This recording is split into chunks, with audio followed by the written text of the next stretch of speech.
ఇక్కడ కేజీ చీరలు కొంటే 1/2 కేజీ చీరలు ఫ్రీ అంట. మంగళ్య షాపింగ్ మాల్ కేజీల్లో సేల్ టన్నుల్లో ఆనందం. ఎందుకంటే మీరు అబ్జర్వ్ చేసిరు, నా దగ్గర ఏ పెన్ను లేదు, పేపర్ లేదు. మీరు ఏం అడుగుతారో నాకు తెలియదు. నేను మీతో ఈ ప్రశ్నలు అడగాలని నేను ఇంతవరకు చెప్పలేదు. సో మీరు ఏం అడుగుతారో మీ ఐక్యూ లెవెల్ని బట్టి ఉంటుంది. సో నాకు ఆన్సర్ చేసేది స్వామి అమ్మవార్లు ఆన్సర్ చేస్తారు. సో అది చెప్పి ఇంటర్వ్యూలో కూర్చోవడం నాకు అలవాటు. సో ఏదైనా మీరే పలికిస్తారు అనేటువంటి బ్లైండ్ నమ్మకంతో, గుడ్డి నమ్మకంతో ఆ స్వామిని అమ్మవారిని నమ్ముకొని కూర్చుంటాను ఇంటర్వ్యూలో. సో నాకు అలవాటు ఏంటంటే కలియుగ దైవం, ప్రోటోకాల్ దైవం. మనం చూస్తుంటాం, మాకు రాముడు ఇష్టము, మాకు శివుడు ఇష్టము. వెంకటేశ్వర స్వామి వద్ద మాత్రమే డబ్బు ఉంటుంది, వేరే వాళ్ళ దగ్గర డబ్బులు ఉండవు. ఉదాహరణ, రాముడు ఉన్నాడు, సంవత్సరం నాడు ఒకటే రోజు ఆయన దగ్గరికి పోతాం మనం, అది శ్రీరామనవమి. శివుడు ఉన్నాడు, శివరాత్రి నాడు తప్ప ఎప్పుడూ పోము, కానీ ప్రతిరోజు వెళ్ళేది వెంకటేశ్వర స్వామి వారి దగ్గర. వెంకటేశ్వర స్వామి భోగమైనటువంటి అనుభవిస్తూ ఉంటాడు. ఆయనకు భోగ శ్రీనివాసులు అని వెంకటేశ్వర స్వామి వారు, మనం తిరుపతికి వెళ్తే తిరుపతిలో వెంకటేశ్వర స్వామి వారి దగ్గర చిన్న విగ్రహం ఉంటుంది కింద, దాన్ని భోగ వెంకటేశ్వర స్వామి అంటారు. అంటే ఆయనకున్నంత అనుభవించేదంతా ఆయన్ని అక్కడనే ఆ వెంకటేశ్వర స్వామి వారే అనుభవిస్తారు. సో అందుకనే ఆయనకు అంత లగ్జరీ లైఫ్ ఉంటుంది. సో లక్ష్మి కూడా వెంకటేశ్వర స్వామి దగ్గరనే ఉంటుంది. అంటే మన కలియుగంలో ప్రోటోకాల్ దైవం అంటే వెంకటేశ్వర స్వామి. డబ్బును ఎంజాయ్ చేయాలి, డబ్బు రావాలి, లగ్జరీస్ అంటే వెంకటేశ్వర స్వామి. అందుకనే వెంకటేశ్వర స్వామి వారి మాట తీసుకొని మాత్రమే నేను ఇంటర్వ్యూని స్టార్ట్ చేస్తాను. మీకు డబ్బు రావాలి? ఎవరికి? మీకు. నాకు డబ్బు వచ్చింది ఆల్రెడీ, ఎనఫ్. ఎలా వచ్చింది? ఎలా సంపాదించారు? సంపాదించాలనే కసి ఉంటుంది కాబట్టి సంపాదిస్తాం. అంటే నేను ఎలా నమ్ముతా అంటే, ఒక సామెత ఉంటుంది, వీడి జాతకమే బాగుంటే వీడి జాతకాలు ఎందుకు చెప్పుకుంటాడు. సో నా జాతకం బాగుంది అని ప్రూవ్ చేసుకోవడానికి the first ever astrologer, range rover వాడేటువంటి జ్యోతిష్కుడు నేను ఒక్కనే ఇండియాలో.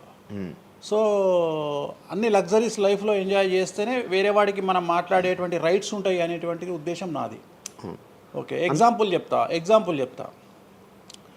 ఒక తండ్రి ఒక 10 ఫోటోలు, ఒక Tendulkar photo, Modi photo, Amit Shah photo, ఒక ప్రముఖ హీరోయిన్ నయనతార ఫోటో, లేకపోతే ఒక రేవంత్ రెడ్డి ఫోటో, చంద్రబాబు నాయుడు ఫోటో, ఇట్లన్నీ తీసుకెళ్ళి పెట్టి ఇంట్లోకి వెళ్ళి తన కొడుకును పిలిచి, ఈ ఫోటోల్లో నువ్వు ఎవరు కావాలనుకుంటున్నావు అని అడిగితే వాడు అక్కడ ఉన్నటువంటి ఫోటోల్లో ఏదో ఒక ఫోటో పిక్ చేసుకుంటాడు. కానీ ఏ కొడుకు కూడా నీలాగా కావాలనుకుంటున్నా నాన్న అని చెప్పాడు. ఆ సిగ్గు వీడికి ఉండదు, అలా పెంచగలిగినటువంటి తత్వం వీడికి ఉండదు. సో నేను ఆ టైపు కాదు. నా కూతురు కానీ నా కొడుకు కానీ నీలాగా పెరగాలి నాన్న, నీలాగా నేను ఒక రోల్ మోడల్ అయితే నాన్న అనిపించుకునేటువంటి పరిస్థితి ఉన్నది. మీ ఫోటో కూడా పెడతారు అక్కడ? పెట్టను, నేను అసలు పెట్టను. నా కూతురే ఇవన్నీ నాకు వద్దు అని ఇట్లా పక్కకు జరిపి నేను నీలాగా తయారవుతా అని చెప్తుంది నా కూతురు. So that is my aim. So aim కదా సక్సెస్. నేను ఇవాళ నా కూతురు నన్ను చూస్తే నా తండ్రి నాకు రోల్ మోడల్ అని చెప్తుంది. రోల్ మోడల్ అని చెప్పాలంటే అన్ని రకాలుగా ఉండాలి. మనము ఒక కూతుర్ని చూసుకునే విధానంలో ఉంటుంది, ఒక భార్యను చూసుకునే విధానంలో ఉంటుంది. అలాగే సామాజికంగా మనం మన కూతురికి ఏమి ఇస్తున్నామో, కొడుకుకి ఏమి ఇస్తున్నాము, సమాజంలోకి వాళ్ళని ఎట్లా వదులుతున్నాము అనేటువంటిది కూడా అది ముఖ్యమైనటువంటి విషయం. సో ఇవన్నిటికీ సంసిద్ధతను వ్యక్తం చేయాల్సినటువంటి పరిస్థితి, వీటిని తయారు చేయాల్సినటువంటి పరిస్థితి నా మీద ఉంటుంది. సో నన్ను ఫస్ట్ ఎవరు కూడా క్వశ్చన్ చేయడానికి వీలు లేదు. అంటే నా దగ్గరకు వచ్చేవాడు, వేణుస్వామి నీ జాతకం బాగుంటే నువ్వు జాతకాలు ఎందుకు చెప్పుకుంటావు. సో ఇప్పుడు నేను ఒక హీరోయిన్ని తయారు చేయాలి అంటే ఎలా తయారు చేయాలో నాకు తెలుసు. అంటే ఆమె జాతకంలో యోగం ఉంటే ఆమెను సూపర్ స్టార్ ఎలా చేయాలో నాకు తెలుసు, ఒక హీరోని సూపర్ స్టార్ని ఎలా చేయాలో నాకు తెలుసు. సో ఎలా చేస్తారు మీరు? పూజలతోనే అయిపోతారా? పూజలతోనే అయిపోతారు. అంటే వాళ్ళకి టాలెంట్ అవసరం లేదు? వాళ్ళకి టాలెంట్, జాతకం ఉంటేనే అంటున్నా కదా, యోగం ఉంటేనే అవుతారు కదా. జాతకంలో ఉంటుందని ఉంటుంది, ఒకవేళ ఉన్నదని మనకు కనిపించింది. అవును, వాళ్ళకి ఒకవేళ టాలెంట్ లేకపోతే అసలు టాలెంట్ అనేది ఇండస్ట్రీలో ఎవరికీ ఉండదు. Practice makes perfect. ఓకే, దానంత పనికి మాలిన మాట ఇంకోటి లేదు. శివ రాగానే ఫస్ట్ ఇంటర్వ్యూలోనే ఇరగదీయడు. శివ 1వ ఇంటర్వ్యూకు, శివ 100వ ఇంటర్వ్యూకు నక్కకు నాగలో అనుకున్నంత తేడా ఉంటుంది. మరి శివ ఫస్ట్ ఇంటర్వ్యూలోనే టాలెంట్ ఇరగదీసిండా? Practice makes perfect. అంత ఛాన్స్ ఇవ్వట్లేదు కదా ఇప్పుడు ఇండస్ట్రీలో. ఎవరు ఇక్కడికి వచ్చి ప్రాక్టీస్ చేసుకుంటామంటే ఛాన్సులు రావట్లేదు కదా. ఆటోమేటిక్గా టాలెంట్ అనేది మనము ప్లే చేస్తున్న రోల్స్ను బట్టి వస్తుంది. డైరెక్ట్గా అల్లు అర్జున్ గంగోత్రి సినిమాలో చూసిన అల్లు అర్జున్కు, పుష్ప 3లో చూసిన అల్లు అర్జున్కు కోడిపిల్ల లెక్క కళ్ళు తిరిగి కింద పడతాం అందరం. ఆయన హావభావాలు కానీ, ఆయన ముఖవర్చస్సు కానీ, గంగోత్రి సినిమాలో ఉన్నటువంటి అల్లు అర్జున్కు, పుష్ప 3కి. మరి గంగోత్రిలోనే పుష్ప 3 లాగా ఎందుకు లేడు అల్లు అర్జున్ అంటే మరి అప్పుడు టాలెంట్ లేదా? సో ఇక్కడ ప్రాక్టీస్ మేక్స్ పర్ఫెక్ట్ అంటే కొన్ని పనికి మాలినటువంటి మాటలు మాట్లాడేటువంటి ఎప్పుడో 50 ఏళ్ళ కింద సామెతలను తీసుకొచ్చి రుద్దే ప్రయత్నం చేస్తారు. సో ఇక్కడ టాలెంట్ అనేది పక్కన పెడదాం, అవకాశం ముఖ్యం. నువ్వు టాలెంట్ ప్రూవ్ చేసుకోవాలంటే అవకాశం ముఖ్యం. శివ అనేవాడు యాంకరింగ్లో తోపు తురుము అని ప్రూవ్ చేసుకోవాలంటే అవకాశం ముఖ్యం. అవకాశం లేకపోతే శివలో టాలెంట్ ఉండదు, ఆ టాలెంట్ డెవలప్మెంట్ ఉండదు. సో ఇక్కడ ఏంది అంటే అవకాశాలు రావడం కోసం మనం ప్రయత్నం చేస్తాం. ఒక సీఎం సీట్ ఎక్కడం కోసం సీఎం ఏం చేస్తాడు అని తెలవాలి అంటే సీట్ ఎక్కాలి. సీట్ ఎక్కిన తర్వాత సీఎంగా ఈయన పనికొస్తాడా రాడని డిసైడ్ అవుతుంది. అట్లనే ఒక అమ్మాయి హీరోయిన్ అయిన తర్వాత ఈ అమ్మాయికి అంత సీన్ ఉందా లేదా అనే విషయం తెలుస్తుంది. సో మనం కనుక నయనతారని తీసుకున్నా, సమంతని తీసుకున్నా, ఏ హీరోయిన్ తీసుకున్నా, ఏ హీరోని తీసుకున్నా వాళ్ళ ఫస్ట్ సినిమాకు, వాళ్ళ 3వ సినిమాకు, వాళ్ళ 30వ సినిమాకు ఎక్స్ట్రీమ్ చేంజెస్ ఉంటాయి. సో ఇవన్నీ ఎట్లా వస్తున్నాయి అంటే ఫస్ట్ సినిమాకి టాలెంట్ లేదు, వాళ్ళు సానబట్టబడతారు. వాళ్ళకు వచ్చేటువంటి క్యారెక్టర్ల ద్వారా వాళ్ళు ఆ లెవెల్కి వస్తారు. అట్లనే ఒక గ్రామస్థాయి సర్పంచ్ నుండి స్టార్ట్ అయినటువంటి వ్యక్తి వాళ్ళ రాష్ట్రానికి తెలంగాణకు ముఖ్యమంత్రి అయిన రేవంత్ రెడ్డి అంటే ఆయన ప్లానింగు, ఆయన ఎట్లా చేయాలి, ఎట్లా సీఎం కావాలి అనే ఆలోచనల ద్వారా ఇక్కడికి వచ్చిండు. తెలంగాణలో కాంగ్రెస్లో ఎంతోమంది తోపులు తురుములు ఉండగా రేవంత్ రెడ్డి ఎందుకు సీఎం అయ్యిండు అంటే రేవంత్ రెడ్డి టార్గెట్ సీఎం పదవి. మధ్యలో ఉండేవాళ్ళు వేరే వాళ్ళందరూ టార్గెట్ సీఎం పదవి కాదు, కానీ రేవంత్ రెడ్డి మాత్రమే అన్ని కష్టాలు పడ్డాడు. రేవంత్ రెడ్డి మాత్రమే సీఎం టార్గెట్ చేసుకొని వాళ్ళ పదవి వచ్చింది. సో ఇది ప్రాక్టీస్ మేక్స్ పర్ఫెక్ట్.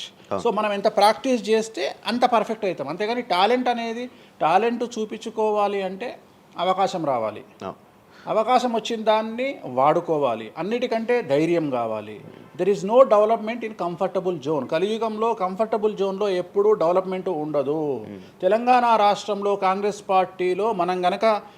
పార్టీలో ఉన్నటువంటి వ్యక్తులను తీసుకుంటే ఒక రేవంత్ రెడ్డి మినహా ఎవరు కూడా జైలుకి వెళ్ళలేదు.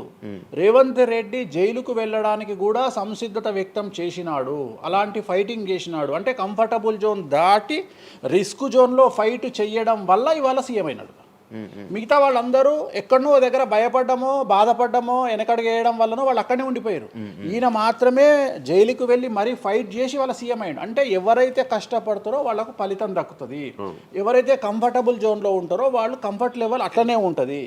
సో సమాజంలో మనం బయటికి వచ్చి ఫైట్ చేసి అన్నిటినీ ఎదుర్కొని 10 మందితో దొబ్బులు తిని సోషల్ మీడియాలో దొబ్బించుకొని కింద కామెంట్లు పెట్టించుకొని బండనాయదవా దొంగనాయదవా అని కామెంట్లు పెట్టించుకొని సో ఇవన్నీ ఓవర్కమ్ అయ్యి సమాజాన్ని అర్థం చేసుకొని వీళ్ళంతా పనికి మాలిన వెధవలు కామెంట్ల రూపంలోనే ఉంటారు అని మనం ఫైట్ చేస్తూ ముందుకు వెళ్తేనే మనకు లైఫ్ దొరుకుతుంది.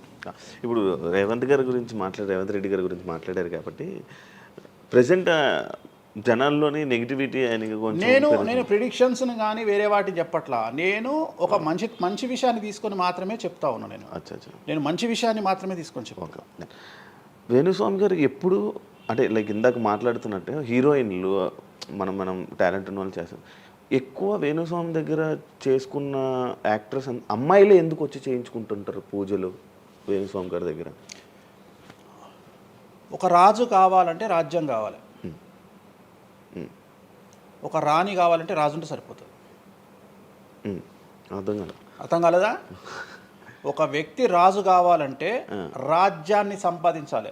రాజ్యాన్ని సంపాదించాలంటే సగం జీవితం సంక నాకిపోతుంది ఒక వ్యక్తికి. అంటే శివ అనే వ్యక్తి ఒక 100 కోట్ల రూపాయలు సంపాదించాలంటే సగం జీవితం సంక నాకిపోతుంది. అవును, రైట్. కానీ శివను పెళ్లి చేసుకోవడానికి ఒక అమ్మాయికి మ్యాక్సిమం 10 మినిట్స్ చాలు. ఎస్, అంటే శివ నచ్చితే చాలు, శివకు అమ్మాయి నచ్చితే చాలు, పని అయిపోయింది. అంటే 10 నిమిషాల్లో ఆ అమ్మాయి 100 కోట్ల వారసురాలు అయిపోయింది. అలాగే 100 కోట్ల అధిపతి కూడా తనకు దక్కిండు. సో అమ్మాయిల డెవలప్మెంట్ అనేది ఎక్స్ట్రీమ్గా ఉంటుంది. ఉదాహరణ, ఒక ఇంటర్వ్యూకు 10 మంది అమ్మాయిలు 3 అబ్బాయిలు వస్తే ఈ 10 మంది అమ్మాయిల ఇంటర్వ్యూలు అయిపోయినాక వీళ్ళు సెలెక్ట్ కాకపోతే వాడి అదృష్టం మహాసుడిగా ఉంటే వాడు వస్తాడు సీన్లోకి. అంతే తప్ప 99% వీడు ఇక్కడనే కథం అయిపోతారు అమ్మాయిల దగ్గరనే, వాడికి అంత అవకాశం ఉండదు. సో కలియుగం అనేది 2002 తర్వాత షిఫ్ట్ అయింది. ఒకప్పుడు ఆడవాళ్ళకి అవకాశాలు తక్కువ, మగవాళ్ళకి ఎక్కువ. ఇప్పుడు టోటల్ రివర్స్ అయింది ఏంటంటే 95% అవకాశాలు అమ్మాయిలకే ఉంటాయి, ఒక 5% మాత్రమే అబ్బాయిలకు ఉంటాయి. అందుకే అబ్బాయిలు అందరూ ఇప్పుడు అమ్మాయిలా మారిపోతున్నారు అంటారా? బెస్ట్ కదా.